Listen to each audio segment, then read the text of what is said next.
രാജ്യത്ത് ജൻസി കലാപമാണ് നടന്നത്.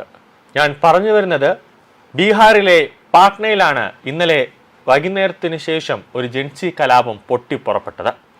ഇതിന് പിന്നിൽ പ്രവർത്തിച്ചത് കോക്രോച്ച് ജനറ പാർട്ടിയാണ് എന്ന സംശയമാണ് ഇപ്പോൾ പുറത്തുവരുന്നത്. അതായത് പോലീസ് കോൺസ്റ്റബിൾ പരീക്ഷയ്ക്ക് വന്ന ഉദ്യോഗാർത്ഥികളും റെയിൽവേ പോലീസും തമ്മിൽ ഏറ്റുമുട്ടുന്ന ഒരു സ്ഥിതിയാണ് ഉണ്ടായത്.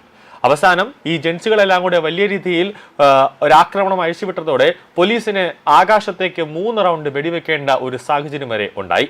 അതോടെ പാട്ലിപുത്ര റെയിൽവേ സ്റ്റേഷനിൽ വൻ സംഘർഷത്തിലും പരക്കെ ആക്രമണത്തിലുമാണ് കലാശിച്ചത്. കൂടാതെ ഒരു ട്രെയിനും ഉദ്യോഗാർത്ഥികൾ അടിച്ചു തകർത്തു. സ്വാഭാവികമായി പൊതുമുതലാണ് രാജ്യത്തിന്റെ ഏറ്റവും വലിയ പൊതുമേഖലാ സ്ഥാപനമായ ഇന്ത്യൻ റെയിൽവേയുടെ ട്രെയിനുകളൊക്കെ അടിച്ചു തകർക്കുക എന്ന് പറയുന്നത് പൊതുമുതൽ നശിപ്പിക്കുന്നതിന് കുറ്റമാണ്. സ്വാഭാവികമായി ഇവർക്കെതിരെ കേസെടുക്കും. കേസെടുത്തു കഴിഞ്ഞാൽ ഇനി രാജ്യത്ത് നടക്കുന്ന ഒരു പൊതുപരീക്ഷകൾക്കും ഇവർക്ക് ഇത് എഴുതാനുള്ള, അതായത് ഒരു പൊതുപരീക്ഷയിലും ഇവർക്ക് എഴുതാൻ പറ്റില്ല എന്നുള്ളതാണ് ഏറ്റവും പ്രധാനപ്പെട്ട കാര്യം. കൂടാതെ FIR രജിസ്റ്റർ ചെയ്തിട്ടുണ്ട്, കേസ് എടുക്കുന്നുണ്ട്. കൂടാതെ ഇനി ശിഷ്ടകാലം എത്ര വകുപ്പാണോ ചാർത്തുന്നത് ആ വകുപ്പ് ഓരോ ഉദ്യോഗാർത്ഥികൾക്ക് മേൽ ചാർത്തുന്ന വകുപ്പ് പ്രകാരം ഇവർക്ക് ജയിൽ ശിക്ഷ അനുഭവിക്കേണ്ടി വരും. കൂടാതെ ഒരു തരത്തിലുമുള്ള സംസ്ഥാന സർക്കാരിൻ്റെയോ അല്ലെങ്കിൽ അതോടൊപ്പം തന്നെ കേന്ദ്ര സർക്കാരിൻ്റെയോ ഒരു പൊതു പരീക്ഷകൾക്കും ഇവർക്ക് പങ്കെടുക്കാൻ സാധിക്കില്ല എന്നുള്ളതാണ് ഏറ്റവും പ്രധാനപ്പെട്ട കാര്യം.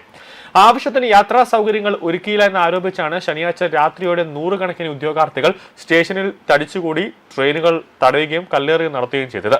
സംഘർഷം നിയന്ത്രണാതീതമായതോടെയാണ് റെയിൽവേ സ്റ്റേഷൻ ഒരു യുദ്ധക്കളമായി മാറി. അത് മറ്റുള്ള യാത്രക്കാർക്കും അതൊരു ബുദ്ധിമുട്ടായി മാറി. പരീക്ഷ എഴുതാൻ വിവിധ ജില്ലകളിൽ നിന്നെത്തിയ ഉദ്യോഗാർത്ഥികൾ കൂട്ടത്തോടെ റെയിൽവേ ട്രാക്കിലേക്ക് ഇറങ്ങി മുദ്രാവാക്യം വിളികളോടെ ട്രെയിൻ ഗതാഗതം പൂർണ്ണമായി തടസ്സപ്പെടുത്തുകയായിരുന്നു. പരീക്ഷാർത്ഥികൾക്കായി പ്രത്യേകം ഏർപ്പെടുത്തിയ എക്സാം സ്പെഷ്യൽ ട്രെയിൻ പ്രതിഷേധക്കാർ അടിച്ചു തകർത്തു.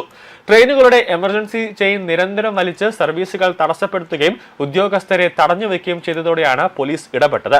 ട്രാക്ക് ഒഴിഞ്ഞുപോവാൻ തയ്യാറാകാതെ പ്രതിഷേധക്കാർ പോലീസിന് നേരെ കനത്ത കല്ലേറ് നടത്തി. ഇതേ തുടർന്ന് സ്ഥിതിഗതികൾ ശാന്തമാക്കാൻ പോലീസ് ലാത്തിചാർജ് നടത്തുകയും കണ്ണീർ വാതകം പ്രയോഗിക്കുകയും ചെയ്തു. ജനക്കൂട്ടത്തെ പിരിച്ചുവിടാനായി ആകാശത്തേക്ക് വെടി വെക്കേണ്ട ഒരു സാഹചര്യവും പോലീസിന് വന്നു. കല്ലേറിൽ Patna range inspector general Jitendra Rana ഉൾപ്പെടെ നിരവധി പോലീസ് ഉദ്യോഗസ്ഥർക്ക് പരിക്കേറ്റിട്ടുണ്ട്. 250ഓളം വരുന്ന വിദ്യാർത്ഥികൾ റെയിൽവേ ട്രാക്ക് ഉപരോധിച്ച് ട്രെയിനുകൾ തടഞ്ഞതായും അവരെ അനുനയിപ്പിക്കാൻ ശ്രമിച്ചെങ്കിലും പോലീസിന് നേരെ തിരിഞ്ഞ് അവർ കല്ലേറും അതോടൊപ്പം തന്നെ കുപ്പികളൊക്കെ വലിച്ച് എറിയുകയായിരുന്നുവെന്നാണ് IG ജിതേന്ദ്ര റാണ മാധ്യമങ്ങളോട് പറഞ്ഞത്. ആക്രമണം അഴിച്ചുവിട്ടവർക്കെതിരെ കർശന നിയമ നടപടികൾ സ്വീകരിക്കുമെന്ന് അദ്ദേഹം വ്യക്തമാക്കിയിരിക്കുകയാണ്. ഞായറാഴ്ച രാവിലെ പുറത്തുവന്ന ദൃശ്യങ്ങളിൽ സ്റ്റേഷൻ പരിസരമാകെ കല്ലുകൾ ചിതറിക്കിടക്കുന്ന നിലയിലും റെയിൽവേ സ്വത്തുകൾ വ്യാപകമായി തകർക്കപ്പെട്ട നിലയിലുമാണ് കാണപ്പെടുന്നത്. ആക്രമണത്തിന് പിന്നിൽ പ്രതിഷേധക്കാർക്കിടയിൽ നുഴഞ്ഞുകയറിയ ചില സാമൂഹ്യ വിരുദ്ധരാണെന്ന് പട്ന ജില്ലാ മജിസ്ട്രേറ്റ് ഡോക്ടർ ത്യാഗരാജൻ വ്യക്തമാക്കിയിരിക്കുകയാണ്. ഉദ്യോഗാർത്ഥികളുടെ ആവശ്യപ്രകാരം സ്പെഷ്യൽ ട്രെയിനുകൾ സ്റ്റേഷനിൽ സജ്ജമാക്കിയിരുന്നതായും അദ്ദേഹം കൂട്ടിച്ചേർത്തു. ബീഹാറിലെ 38 ജില്ലകളിലായി ഞായറാഴ്ച നടക്കാനിരുന്ന Bihar police prohibition jail warder mobile squad constable എഴുത്തു പരീക്ഷയ്ക്ക് മുന്നോടിയായാണ് ഈ വൻ സംഘർഷം അരങ്ങേറിയത്. ജൻസി കുട്ടികളെ ഇളക്കി വിട്ടതിന് പിന്നിൽ കോക്രോച്ച് ജനറ പാർട്ടിയാണോ എന്നൊരു സംശയം. കൂടാതെ സമൂഹ മാധ്യമങ്ങൾ അടക്കമുള്ളവർക്ക് ഇതിന്റെ പങ്കുണ്ടോ എന്ന് റെയിൽവേ പോലീസ് അന്വേഷണം നടത്തുന്നുണ്ട്. ഇതോടൊപ്പം തന്നെ രഹസ്യാന്വേഷണ വിഭാഗവും അനൗദ്യോഗികമായി തന്നെ അവർ അന്വേഷിക്കുന്നുണ്ട്. കാരണം റെയിൽവേ സ്റ്റേഷനിൽ ഒരു വലിയ രീതിയിലുള്ള ഒരു ആക്രമണം അഴിച്ചുവിട്ടത് റെയിൽവേ സംവിധാനത്തെ മുഴുവൻ തകർക്കാൻ വേണ്ടിയാണോ എന്നൊരു സംശയമുണ്ട്. കാരണം ഇതുപോലെ അഗ്നിവീർ പദ്ധതി കേന്ദ്ര സർക്കാർ പ്രഖ്യാപിച്ച സമയത്തും രാജ്യത്തെ വിവിധ സംസ്ഥാനങ്ങളിൽ റെയിൽവേ സ്റ്റേഷനിൽ തീവയ്ക്കുകയും റെയിൽവേ സ്റ്റേഷൻ അടിച്ചു തകർക്കുകയും ചെയ്തിട്ടുണ്ടായിരുന്നു. അതായത് ഒരു കലാപം, ജൻസികളെ ഇളക്കി വിട്ടുകൊണ്ട് ഒരു കലാപം നടത്താനാണോ ഇതിന്റെ പിന്നിൽ ആരൊക്കെയോ ശ്രമിക്കുന്നതെന്ന് നിരന്തരമായി തന്നെ രഹസ്യാന്വേഷണ റിപ്പോർട്ടുകൾ ഉണ്ടായിരുന്നു. രാജ്യത്ത് ഒരു കലാപം നടക്കാനുള്ള സാധ്യത ഉണ്ട്.